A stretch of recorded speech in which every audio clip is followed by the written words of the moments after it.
12-year-old Isabella Hartwell stared at the practice test on her mahogany desk, tears threatening to spill down her cheeks. Every answer was wrong, every single one. The high school entrance exams were only 6 weeks away, and she was failing spectacularly at everything: math, reading comprehension, science, even basic essay writing. "Another zero, I see." The icy voice belonged to her father, William Hartwell, CEO of Hartwell Enterprises, a tech empire worth $15 billion. He stood in the doorway of her private study room, his expensive suit perfectly pressed despite the late hour. "The prestigious academy won't accept failures, Isabella. Neither will I." Isabella's lip trembled as she tried to hold back tears. "I studied for hours, Daddy. I really tried." "Trying isn't enough." His steel blue eyes showed no warmth, no patience. "Your tutors cost more than most people earn in a year. Your pep classes are at the most exclusive center in the city. The problem isn't your resources." He paused, letting the words cut deep. "The problem is you." The door clicked shut with finality, leaving Isabella alone in the enormous study room, filled with test prep books, flashcards, and practice exams, all bearing witness to her failures. At 12 years old, she already felt the crushing weight of expectations she could never meet. If you're gripped by this story so far, support this channel by smashing that subscribe button. Your support means the world to us. And drop a comment telling us one challenge you faced that you felt was impossible to overcome. Your voice keeps these true-to-life dramas coming. Also, let us know where you were watching from. Now back to the story. The next morning brought a change. Mrs. Patterson, their head housekeeper for 20 years, knocked on Isabella's bedroom door. "Miss Isabella, there's someone new starting today. Destiny Washington will be helping with the house cleaning. She'll be working around your study area, so you'll likely see her." Isabella barely looked up from her cereal. In her world, staff members came and went like shadows, present but invisible, part of the background noise of wealth. She'd grown up with people cleaning around her like she was furniture. But when Destiny Washington stepped into her study room that first morning, something was different. "Good morning, sweetheart. I'm Destiny. Mind if I tidy up while you work?" Isabella glanced up and blinked in surprise.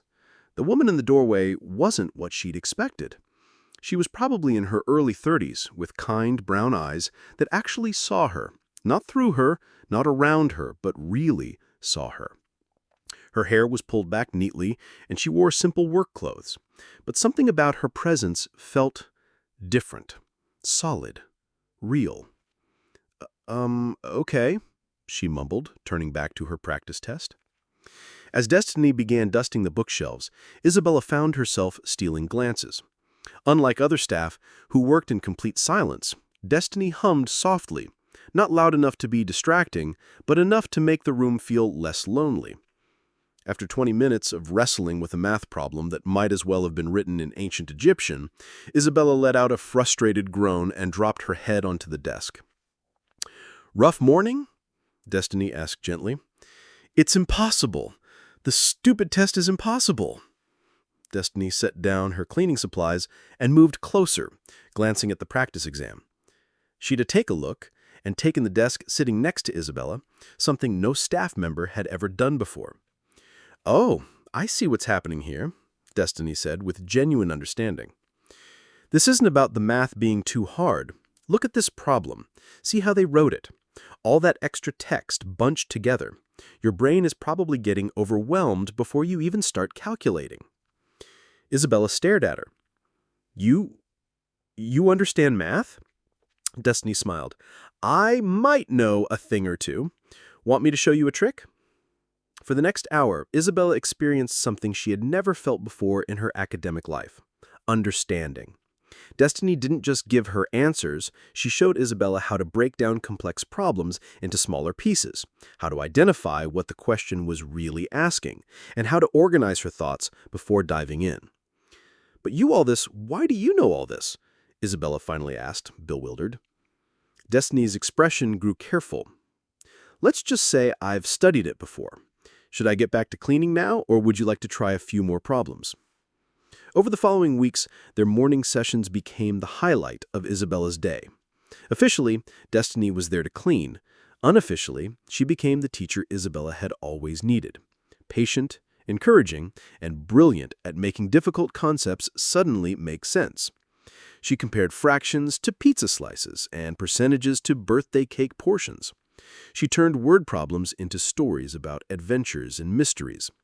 She showed Isabella that reading comprehension was like being a detective, gathering clues from the text to solve the puzzle of meaning. Most importantly, she never made Isabella feel stupid.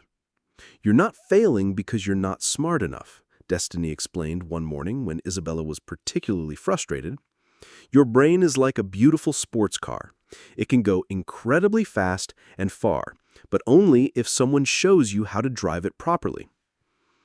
Isabella's test scores began to improve, slowly at first, then dramatically. Fs became Ds, then Cs, then actual Bs.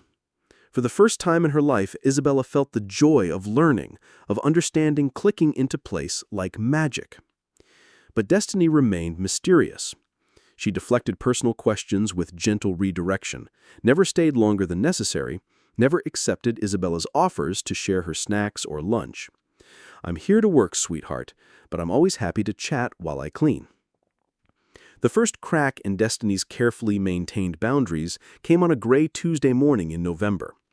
Isabella was working on a science practice test about ecosystems when she made a comment about endangered species being nature's failures. "That's not right," Destiny said sharply from across the room. Isabella looked up, startled by the sudden intensity in Destiny's voice. "Endangered species aren't failures," Destiny continued, setting down her duster. "They're victims of habitat destruction, climate change, and human interference. A tiger isn't less magnificent because humans have destroyed his forest, and polar bear isn't weak because we have melted his ice. The failure isn't in the species, it's in the systems that were supposed to protect them." Isabella stared, surprised by the passion in Destiny's voice. "You really know about environmental science?" Destiny seemed to catch herself, her expression becoming guarded again. I care about these things." "But you know more than just caring. You talk like my science teachers, except you make it interesting. Who are you really?" For a long moment, the room was silent, except for the distant hum of household activity. Then Destiny did something she had never done before. She sat down across from Isabella's desk, not as a cleaner taking a break, but as an equal ready to have a real conversation. "I have a doctorate in environmental science from Stanford," she said quietly. "I spent 8 years studying ecosystem restoration and climate change adaptation. I published research on sustainable agriculture that was presented at international conferences. I consulted for the Environmental Protection Agency and testified before Congress about climate policy." Isabella felt like the world had tilted sideways. "You're a real scientist?" "I was." Destiny's voice carried a weight of loss that made Isabella's chest ache. 3 years ago, I discovered that my research director was falsifying data in our climate studies, making the environmental damage look less severe than it actually was. When I reported it, I thought I was doing the right thing. I thought the truth mattered more than anything. What happened? Destiny's laugh was sad and bitter. My director was politically connected, brought in millions of dollars in grants, and was about to be nominated for a major environmental award. I was a black woman who'd already been labeled a troublemaker for pushing for more diversity in our department. When I presented my evidence, they said I was mistaken. When I insisted, they said I was being vindictive. When I went public, they said I was mentally unstable. Isabella leaned forward, captured by the story despite not understanding all the implications. "You had proof, right?" "I had evidence. But evidence only matters if people want to see it. My director had 20 years of reputation and powerful friends. I had truth, but truth isn't always enough." Destiny's eyes grew distant. The university launched an investigation that cleared him completely. Other researchers, who privately admitted they knew I was right, wouldn't speak publicly. They had careers to protect, families to feed. I was effectively blacklisted from environmental science. No university would hire me. No research institution would return my calls. That's not fair. The words burst out of Isabella before she could stop them. That's completely wrong. Your work, your discoveries. Gone. The word fell like a stone between them.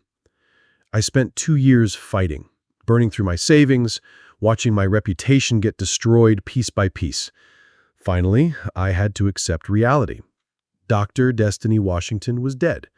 Only Destiny Washington remained. So you became a housekeeper? I became someone who could pay rent and keep a roof over my head. There was no self-pity in Destiny's voice, just pragmatic acceptance. Mrs. Patterson hired me because I was reliable and didn't cause problems.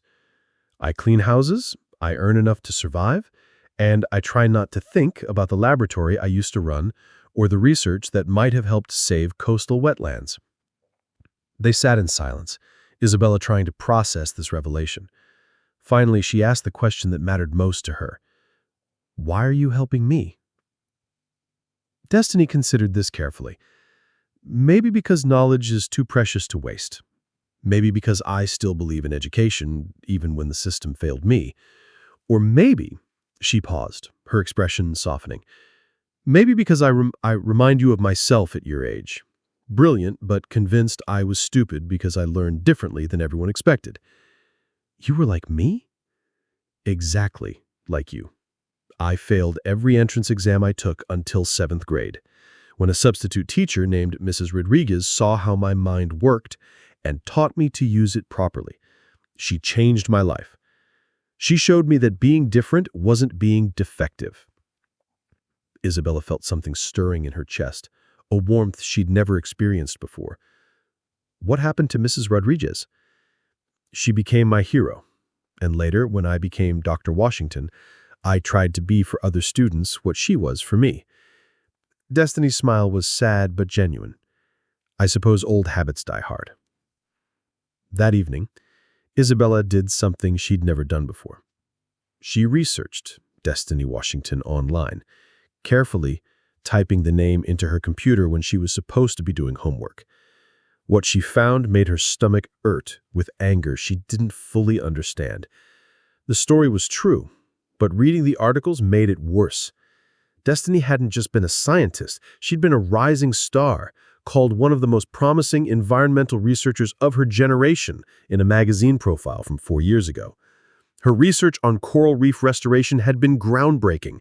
Her work on sustainable farming techniques had been implemented in 12 countries, and it had all been stolen from her. Isabella found the falsified studies that had led to Destiny's downfall. Even at 12, she could see the inconsistencies in the data, the places where numbers had been changed to make environmental damage look less severe than Destiny's original research had shown. The cover-up hadn't just destroyed Destiny's career, it had potentially harmed the planet by minimizing the urgency of climate action. The next morning, Isabella was waiting in her study room when Destiny arrived. "I looked you up," Isabella announced without preamble. Destiny froze in the doorway, her cleaning supplies in hand. "You're famous. Your research was important. People were listening to you, and you were helping save the environment. They didn't just steal your job, they stole your discoveries. They stole your voice when the planet needed it most." "Sweetheart, that's all in the past." "No, it's not." Isabella stood up from her chair, her small hands clenched into fists. "It's happening right now. Every day those lies stay published, every day people believe that fake data instead of your real research, the damage continues. They didn't just hurt you, they're hurting everyone." Destiny set down her supplies and looked at Isabella with something like wonder. "You understand that?" "I understand that you're the smartest person I've ever met and they made you invisible." Isabella's eyes filled with tears of frustration, just like they were making me invisible, making me think I was stupid when really I just needed someone who could see me properly. For a moment, Destiny stood perfectly still. Then she crossed the room, and for the first time since they'd met, she hugged Isabella, not as a staff member comforting an employer's child, but as one person embracing another. "Thank you," Destiny whispered. "No one has seen it that way before." "Well, they should have." Isabella hugged her back fiercely. "And I'm going to make sure they do." What do you mean? Isabella pulled back, her young face set with determination that looked surprisingly mature. I'm going to ace these entrance exams. Not just pass them, ace them. And when I get into prestigious academy, when I get to high school, when I go to college, I'm going to study environmental science. I'm going to learn everything you would have taught if they hadn't stopped you. And someday, I'm going to finish your research. Destiny's eyes filled with tears. Isabella, you don't have to. Yes, I do. Isabella's voice carried a certainty that surprised them both. Someone has to carry on your work. Someone has to make sure your discoveries don't stay buried. Besides, she added with a small smile, I've got the best teacher in the world showing me how my brain works. How can I fail? Over the next 4 weeks, their morning sessions transformed. Destiny didn't just help Isabella prepare for tests. She began teaching her real environmental science, sharing the passion and knowledge that once made her a rising star in her field. Isabella soaked it up like a sponge, her natural curiosity finally given proper direction. Isabella's practice test scores climbed steadily. More importantly, her confidence grew. She stopped seeing herself as a failure and began understanding herself as a unique kind of learner who just needed the right approach. 2 days before the entrance exams, Isabella made a decision that would change both their lives.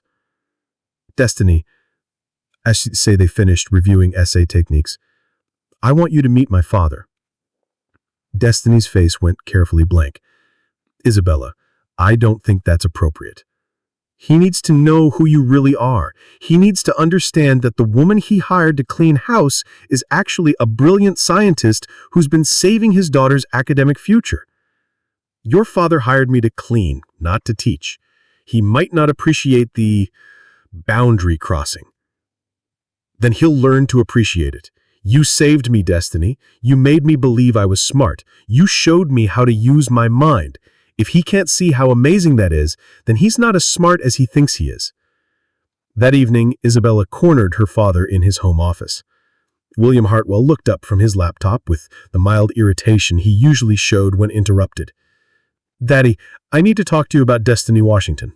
Who? The woman who cleans my study room. She's been helping me prepare for the entrance exams. William's expression grew cold. Isabella, I've told you not to bother the staff with your problems. They're here to work, not to... She has a doctorate in environmental science from Stanford. The words came out in a rush. She used to be a famous researcher. She published studies that were used by the government. She consulted for the EPA. And she's the reason I'm going to pass my entrance exams instead of failing them. William stared at his daughter. Isabella, that's impossible. The cleaning woman doesn't have... Look her up. Isabella pulled out her phone and set it on his desk, showing him the research articles she'd found. Dr. Destiny Washington. Read about her work on coral reef restoration. Look at her publications on sustainable agriculture. See how her research director stole her work and ruined her career for reporting scientific fraud. William's eyes moved across the phone screen, his expression changing as he read. Isabella watched her father, a man who had built a technology empire through recognizing talent and opportunity, slowly understand what had been happening in his own house. This woman, he said slowly, has been working as our housekeeper because her career was destroyed by people who cared more about money and reputation than truth. She's been teaching me, Daddy, really teaching me, not just drilling facts into my head, but showing me how to think, how to learn, how to solve problems. She's the best teacher I've ever had, and she's been cleaning our floors. William was quiet for a long time, studying the articles on Isabella's phone. Finally, he looked up at his daughter. Are you sure about your entrance exams? I'm sure. Destiny taught me that I'm not stupid, I just learn differently than other people expect. She showed me how to use my brain properly. Isabella's eyes shone with confidence that had never been there before. I'm going to ace those tests, Daddy, and then I'm going to study environmental science so I can continue her research someday. The next morning, Isabella took her entrance exams with a calm confidence that amazed everyone who knew her academic history. The math problems that had once seemed impossible now felt manageable. The reading comprehension passages told stories she could decode. The science questions connected to concepts Destiny had made real and understandable. She finished each section with time to spare, checking her work with techniques Destiny had taught her, staying calm and focused throughout the 6-hour testing period. 2 weeks later, the results arrived. Isabella had not just passed, she had scored in the 95th percentile overall, with perfect scores in mathematics and science. Prestigious Academy didn't just accept her application, they offered her a full merit scholarship and early admission to their advanced science track. That evening, as Isabella celebrated with her father over dinner, William made an announcement. "I've asked Destiny Washington to join us. I have a proposition for her." Destiny entered the dining room looking confused and slightly worried, still wearing her work clothes. She glanced between Isabella and William uncertainly. "Please, sit down," William said, gesturing to a chair at their formal dining table. Destiny hesitated, then sat carefully on the edge of the chair. William opened a folder on the table. "Dr. Destiny Washington, I've spent the last 2 weeks reading your research and investigating what happened to your career. I've also had my legal team review the falsified studies that led to your dismissal." Destiny's face went very still. "Mr. Hartwell, he said simply. "You were right. The data was falsified, the cover-up was real, and the environmental damage was far worse than they reported." He paused. "I'm prepared to fund a lawsuit to clear your name and restore your professional reputation. But more than that, I want to offer you something else." He slid a document across the table. "Hartwell Enterprises is launching a new environmental division. We need a director, someone brilliant, passionate, and committed to real science rather than profitable lies. The position comes with a full research budget, a staff of 12, and complete autonomy to pursue the projects you believe matter most." Destiny stared at the document, then at William, then at Isabella, who was practically bouncing in her chair with excitement. "I don't understand," Destiny said softly. "My daughter told me you saved her. But reading your research, I realized you could save a lot more than that. Your work on ecosystem restoration, on sustainable agriculture, on climate adaptation. The world needs that research to continue. I can provide the funding and institutional support you need to make it happen." Isabella couldn't contain herself any longer. "And I can be your student. I'm going to study environmental science, and you can teach me everything, and we can work together to save the planet." For the first time since she'd started cleaning the Hartwell house, Destiny Washington smiled with genuine joy. "Are you serious about this, both of you?" "Dead serious," William said. "The world needs your brilliance, Dr. Washington. It was a criminal to waste it on cleaning supplies." Destiny looked at the contract, then at Isabella, then back at William. "There's one condition," she said finally. "Name it." "I want to establish a scholarship program for students who learn differently. Kids like Isabella who are brilliant but don't fit traditional academic molds. I want to make sure no child ever again feels stupid when they're actually just unique." Isabella jumped up from her chair and threw her arms around Destiny. "Yes, we'll help so many kids realize they're actually smart." 6 months later, Dr. Destiny Washington stood in her new laboratory at Hartwell Environmental Research Institute, surrounded by state-of-the-art equipment and a team of researchers who respected both her work and her vision. Her first published study in 3 years on coral reef restoration techniques was already being cited by researchers worldwide. Isabella, now thriving in her first year at prestigious academy, spent every weekend at the lab, learning real environmental science and helping design the scholarship program that would bear both their names. She was already planning her college applications with Stanford Environmental Science at the top of her list. On the wall of Destiny's office hung 2 items: her framed PhD diploma, finally displayed with pride again, and a photo of Isabella, on the day she received her entrance exam results, grinning with the joy of a child who had finally learned she was brilliant. The cleaning supplies were long gone, replaced by microscopes and soil samples and data tables full of hope for the future. But the most important thing remained: a bond between teacher and student that had transformed both their lives and proved that brilliance can be found in the most unexpected places. It just needs the right person to recognize it and help it shine. Sometimes, the most powerful lessons come from the most unlikely teachers. And sometimes, when we're brave enough to see past surfaces and expectations, we discover that the person we thought was there to serve us was actually there to save us. If this story moved you, if it made you believe in second chances, in the power of education, in brilliance that refuses to stay hidden, I need you to do 3 things for me right now. First, smash that subscribe button and ring the notification bell. Because stories like this one, they're exactly what this channel is all about, and I've got so many more emotional journeys waiting for you. Second, give this video a massive thumbs up. It helps more people discover these stories, and honestly, doesn't the world need more reminders that genius can be found in the most unexpected places? And third, this is the big one. I want to hear your story in the comments below. Have you ever been underestimated? Have you ever had someone see potential in you when others didn't? Have you witnessed brilliance being overlooked because of prejudice?